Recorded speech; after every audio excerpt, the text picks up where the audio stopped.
So the first thing you'll notice in the actual hallway itself, we've got a door on the actual front. The reason for that is when this property was initially purchased, obviously this actual floor, the floor joists underneath are actually rotten, so they need replacing.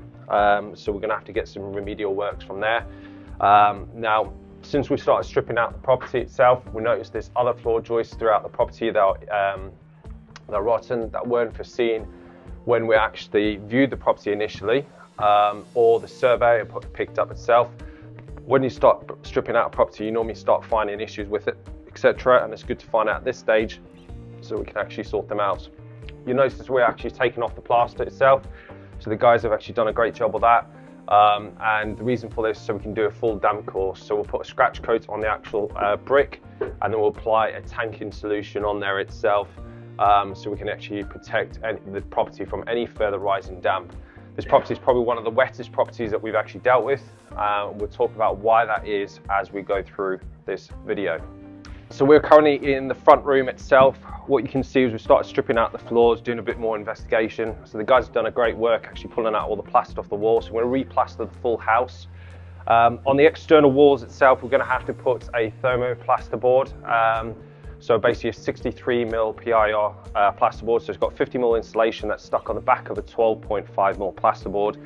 That gives up EPC ratings, but also gives better thermal capacity and saves on gas bills further down the line as well. So with all these floor joists, they're all rotten completely. You can see some of the wood itself. It's very, very wet, and that's just because of the poor maintenance kept on this property. And this property was actually empty for 7 years, which caused all this moisture issues that we've got on the property. So what we're going to have to do here is rip up all the actual the timber, and then we're going to put hardcore down insulation, and then we're going to basically look at concrete in it so we don't get any issues further down the line as well. So let's go jump into the rear of the property and have a look at that, see how we're getting on, so I can get out of the way here. So currently at the moment, we are in the communal kitchen area. What we have done is we've put in this concrete lintel over here to support the supporting wall above. And this is going to, behind me is going to be an actual kitchen.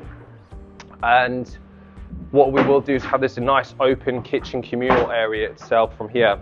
Now what we did do is we actually opened up this wall itself, so we can just put a small door in here, so we can use this as a cleaning closet, put the hoover in here, put the mop bucket, etc., and cleaning products in here itself.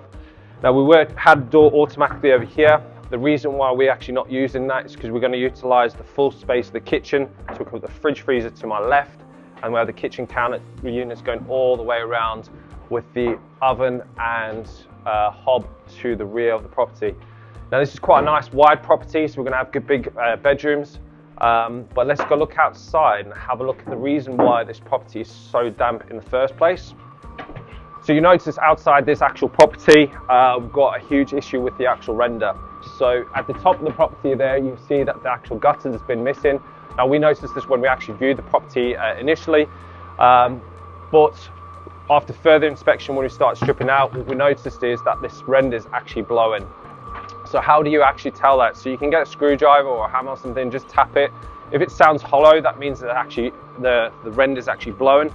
And normally how that's caused is because of a gutter like that, and the gutters like that where they actually haven't been maintained over a while, haven't been cleaned out, or we just don't have one in the first place. It starts going down the cavity, and it can start going behind, or the water can just find a way through behind the actual render.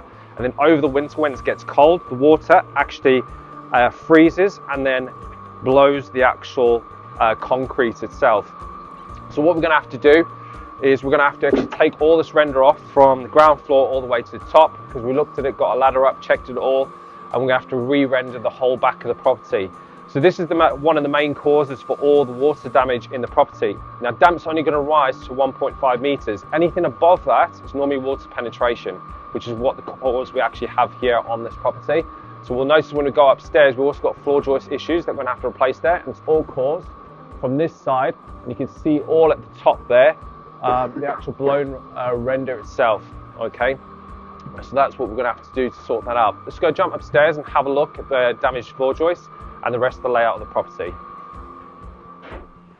Okay, so what you can actually see here from this image over here is you can actually see that we've got blown actual plaster in here as well. So the plaster's been blown throughout the whole property, which is why we've gone to this extent. But this is on the opposite side of the actual render. And you can see that we've actually got over here is what looks like soil that's kind of created over time. We're going to have to obviously repair the actual wall itself, which is important. The main cause of this is of water coming in behind the actual render and obviously poor guttering. This is all caused by a lot of poor guttering, lack of maintenance on the property. Obviously it's been empty for 7 years, so there's been no money put into it to actually keep it up to date, especially externally. And we've actually got rotten timbers there, so I won't actually step there, but I'll do a separate video in a second on that.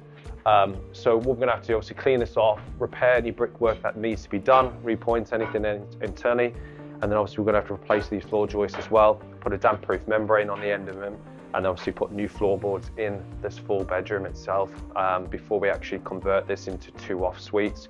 So we're having a bathroom over here, and then we have another one over here as well. So this is a prime example of what you wouldn't actually see until you start stripping away property. There's no ways that surveyor would have been able to pick up on something like this, because a lot of this here would have been hidden by the plaster. Yeah, the plaster would have been blown, but that's all you potentially would have been able to see. The second thing that you wouldn't have been able to see is, you notice over here is obviously you've got the damage of the actual floor joist itself. Now if I actually move those away here, you'll be able to see that it just crumbling away. Now this is obviously not safe at all. You start putting weight on that over time, it will just crumble and then obviously fall through. So what we're going to have to do is rip out these floor joists over here. We're going to have to replace them itself, make sure we put a damp-proof membrane on going into the actual room itself, sorry, into the actual brick, and that way it protects any moisture from attacking that from the actual floor joist itself, and then basically protecting it for the long term itself. Everything you want to do is making sure you're protecting everything for the long term. And making sure that you're protecting the longevity of the property. If we go into this extent of the refurb, which is what we like to do, then we want to make sure we're protecting massively for the longevity of it all. Now, a lot of investors would actually be really, really scared about doing something like this. The great thing about this itself, we're actually doing on behalf of a client, is that we've got obviously a decade worth of experience. We've got a great construction team that are able to deal with this, and we have the competence in them to be able to execute this.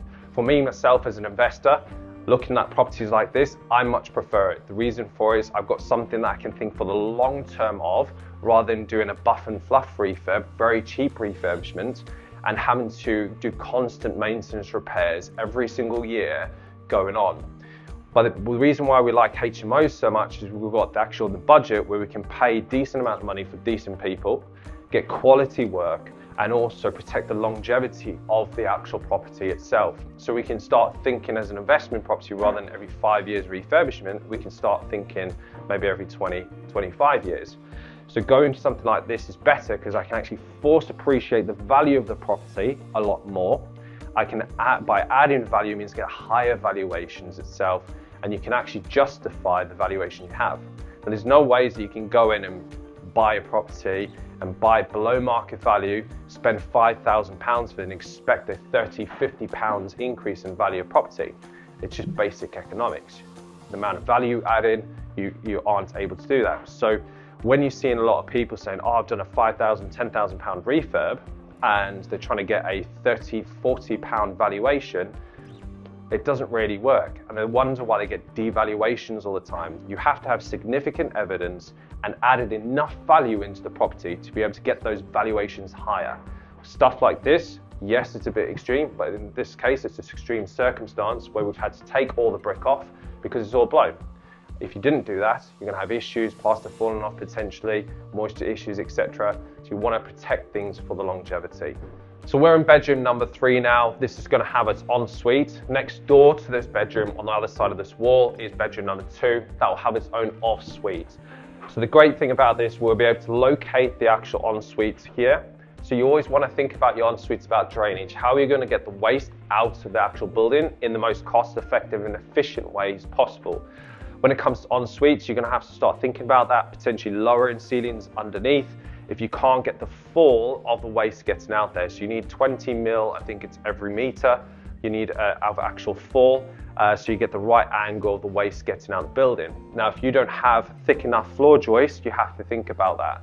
Now, the reason why we actually put full waste in rather than macerators, because macerators break over time. If you put a cheap one in, they'll probably clog. If somebody starts putting stuff down the toilet, they'll clog, and that's constant maintenance issues. For myself and my personal portfolio, and also for the ones we do for our clients, we definitely actually don't want to do that because it's going to cause further issues down the line. We want to protect our investment, get a good solid property so we can rinse and repeat over time. So this bedroom is going to be one of the largest itself. It's going to be over 10 and a half square meters. And that also includes, that excludes the actual ensuite. So when we talk about room sizes, we exclude the ensuite, so that's additional as well, additional space, which is good.